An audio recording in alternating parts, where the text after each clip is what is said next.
Hey guys, Walter Morelli, Real Estate Mentor, hanging out with Andrew McMurray and Emily this morning. We're talking about buyers and the conversation you have to have with them.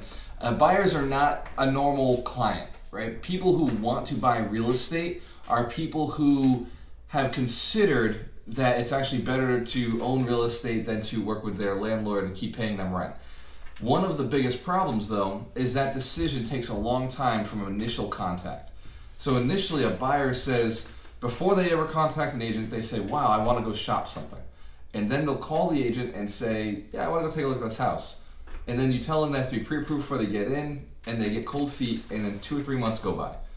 Because they're not serious yet. Because getting a credit pull and thinking about actually spending money is terrifying. Mm-hmm. Right? So they go this next 2 to 3 months where they're like, oh man, I don't know if I want to spend that money. I'm concerned about this credit pull that could happen. And then I'm concerned about if I start having the conversation with Andrew McMurray right now, I'm going to have to go spend $10,000. They, in their head, are like $40,000. Like, they're like, I'm not there. Mm-hmm. And so they won't even have that conversation to find out that they only need 3% down. That they only really need $10,000, $12,000 on a typical $250,000 house, right? So there's this time period before they finally say, oh, I guess I'm committed, I guess I'm ready to know. So that's another 3 to 4 months. And now you're talking 6 months in from the point that they said they're interested to the point where they actually contact you and say, hey, what is the process? I'm not ready yet. Maybe I'll be ready in 3 to 6 more months, but what is the process for getting going? And it's at that point that you actually have an opportunity to close them within the next 3 to 6 months. Mm-hmm. So that initial contact is usually it's just a sign that 6 months from now they might be ready.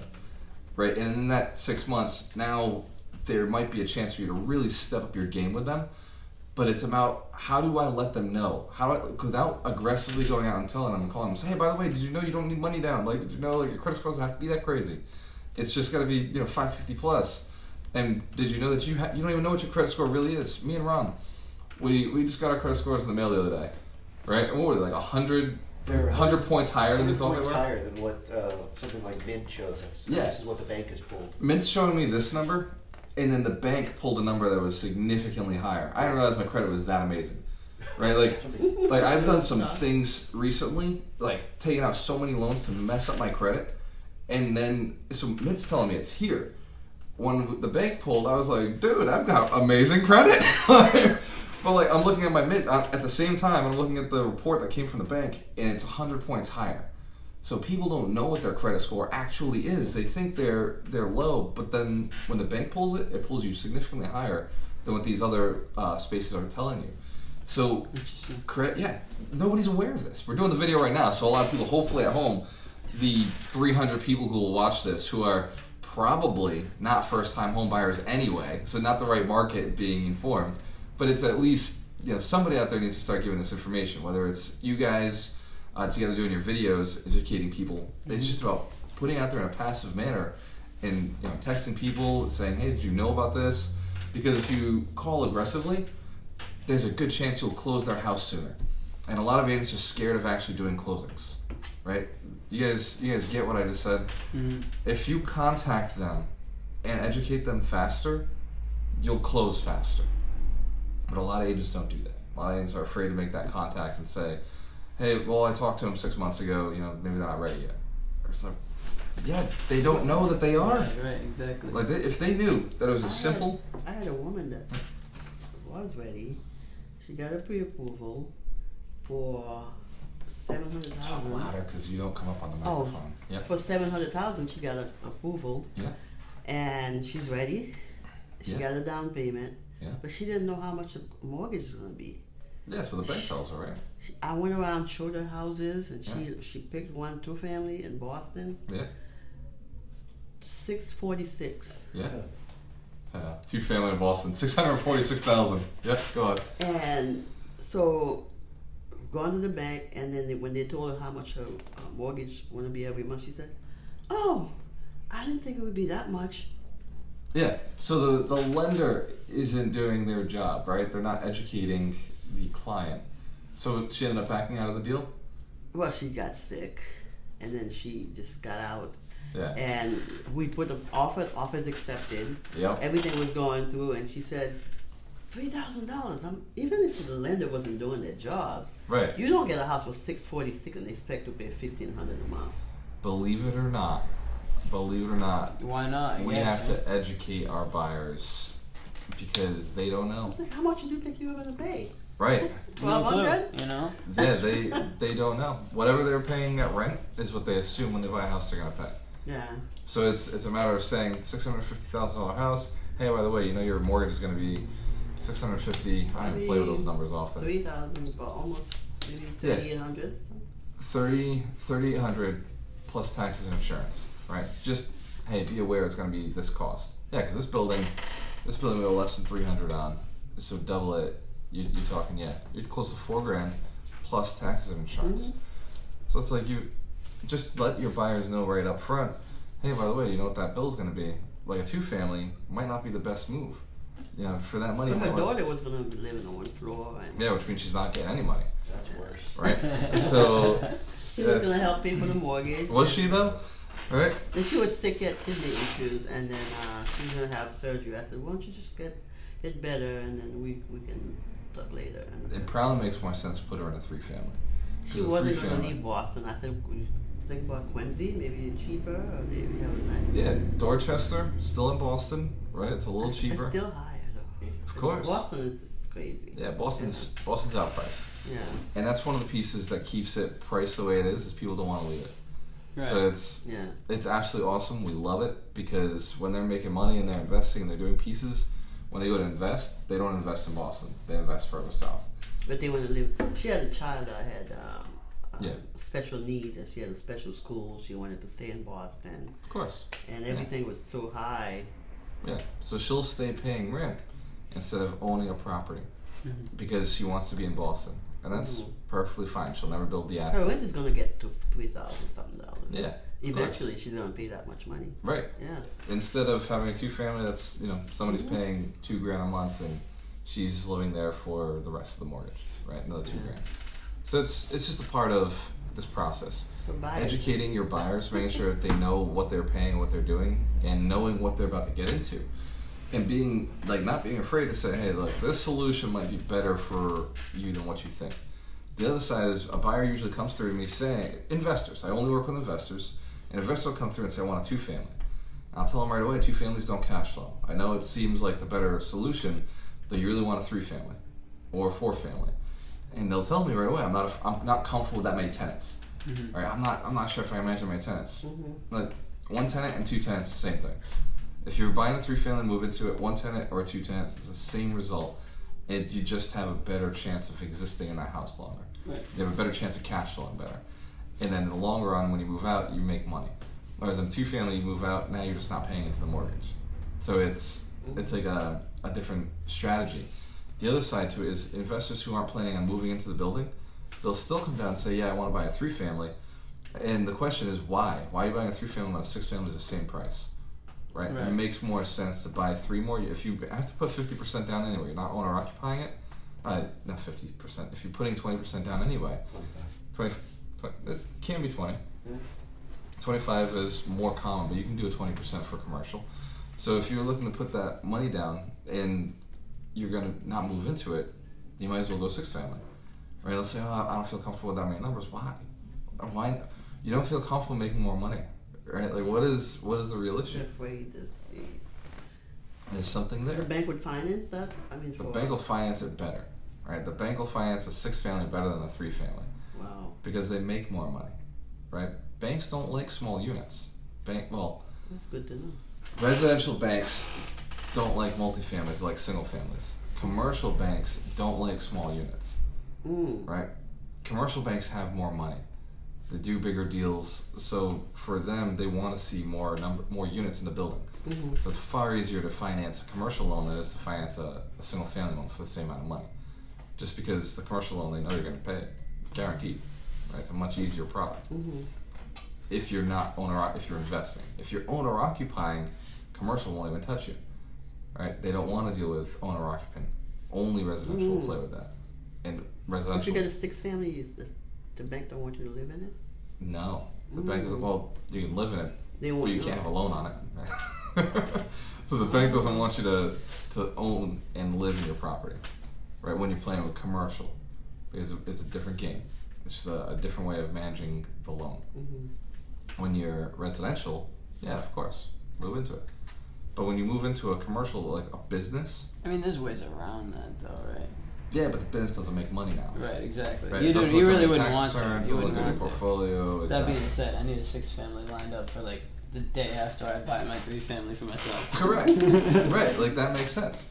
It makes a ton of sense to go buy your 3-family owner occupied to live there, Mm-hmm. then buy a 6-family because now you don't need to owner occupy, right? Mhm. Using the owner occupancy because it's a small down payment, easier to get into a property. Right. That's why whenever somebody comes in, like no matter where we're at in the market, we can be at the highest point in the market, right? And they'll say, "Oh, the market's pretty high. Should I buy a house? Do you own a house?" If the answer is no, yes, right? Yes, get a 3-family and just get into it. Even if you're paying into the mortgage, you own a 3-family, right? You learn how to deal with tenants. You're getting rent. You're getting income, and when you move out, it will cash flow, right? It will make money. Even if you're only paying $200 or $300 a month, But into you the don't mortgage. have to though. You can still rent all 3 of them, right? If you sell the bank, you're owner occupying. You have to owner occupy. Oh, okay. Right. Now, how long you want to occupy is entirely up to you, right? But the intent has to be there. You must move into the building according to the bank. Now, say you get to the point where you're moving into it, the bank's never going to come and check on you, right? So they won't check on whether you moved there or not. But that is how they give their loans, right? If you're going to be owner occupying, you have to owner occupy. So, but yes, I've had clients who we closed on the house and immediately right after they're like, "Hey, can you put a tenant in for me?" And so, there was a 4-family I did a flip on, right? I did all 3 tenants, and then the 4th unit I made really nice. And as soon as we closed, he said, "Hey, yeah, by the way, can you put a tenant to that? I live in Boston. I have no intention of moving down here." So it's like, all right, for me, I'm the agent, and now I'm the property manager. I don't care. Whatever, I'm gonna put somebody in. Right. I wish I'd known in advance. I would have just put a tenant in there, and I would have made some money the whole time. Right. But it's just one of those pieces that for him to get his loan, he had to tell everybody that he was going to move into it. Mm-hmm. It's considered fraud. It's morally and ethically the wrong thing to do. Mm-hmm. But he already did it.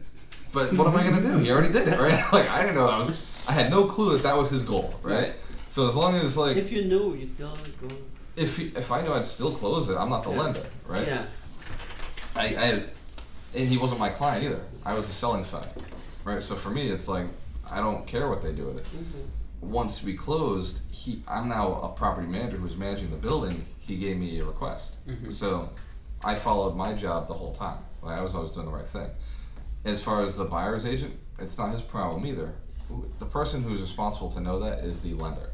And if the lender's getting the information he's moving in, the lender's doing his job the whole time, right? So everything in that deal was done the right way by the professionals. Mm-hmm. It was the investor Yeah. who was Right. not doing things the right way, right? Right. So that's part of the business. We try our best to always follow the rules, but then we educate our clients the right way to do things.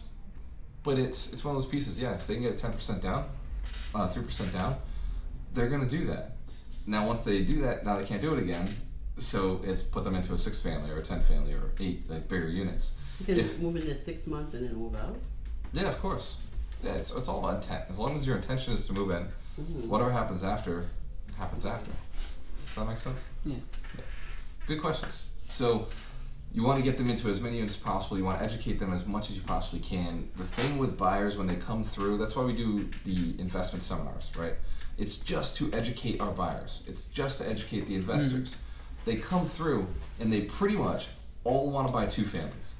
Everybody comes through the RIA starts with a 2-family. Like, that's their mindset. We're going to buy a 2-family, especially when they're from Boston. Mm-hmm. I really find that the people from Boston want to do a 2-family. They're most comfortable with that because in their head they can't afford a 3-family, or they can't afford a 6-family because they're thinking now we're talking millions of dollars, right?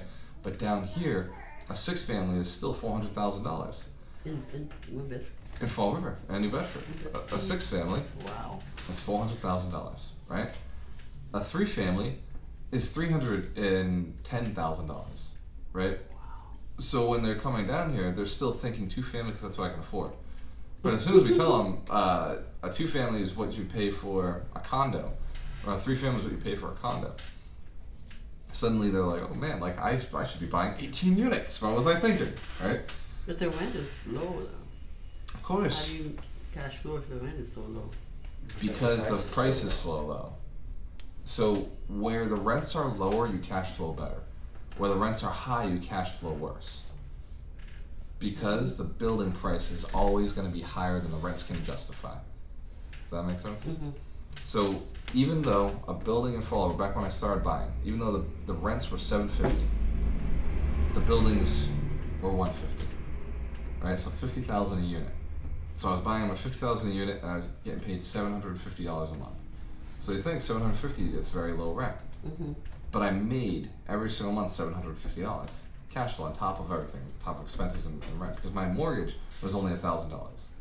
Oh, okay. Does that make sense? Mm-hmm. And the taxes and insurance were only another $200. $300 a month combined, and the water bill was only another $100 combined. So at the end of the day, that $1,500 went to all my expenses, and that extra $750 came to my account. Take the same business and you bring it up to Boston. Now the rents are what, $2,400? So $2,400, but the building is $600,000. $1 million. Well, for a 3-family, it's $1 million. What's the mortgage on $1 million? 6,000. $6,000. Yeah, $6,000. But the rents are $2,400. So you get 24, 24, 24. So maybe $6,000 gone to the mortgage alone, right? And now you've got $1,200 for your taxes, your insurance, your water bill, and it's gone. Maintenance. Maintenance. We're not talking about maintenance, right? We're literally not even there, and it's all gone. And you're paying in for maintenance, right? You're paying in on the water bill. Mm-hmm. So that's the difference, right? It's where you go and you pay less in the building, the rents are going to be lower, but you'll cash flow.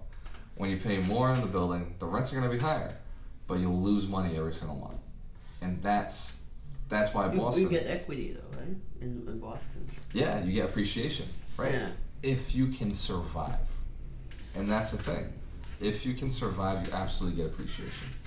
And appreciation only works if you can sell the building to somebody else who's willing to pay. So in It's Boston, so high. right? In Boston, it's all about appreciation. Same with LA, same with New York, San Francisco. This is what they do. It's an appreciation play. You're not there because you're going to make money monthly. You're there because hopefully in the end you make money. Yeah. People who lose their shirts are the people who have to sell because they can't hold out any longer, and they sell at the wrong time. Do all the expenses themselves. Yeah, and so that's why in Boston you don't see people with multiple houses. It's usually just one, right?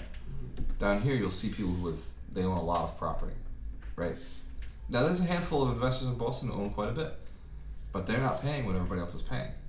They probably bought it a long time ago too. Correct. You know, they bought that $1 million home for $250,000.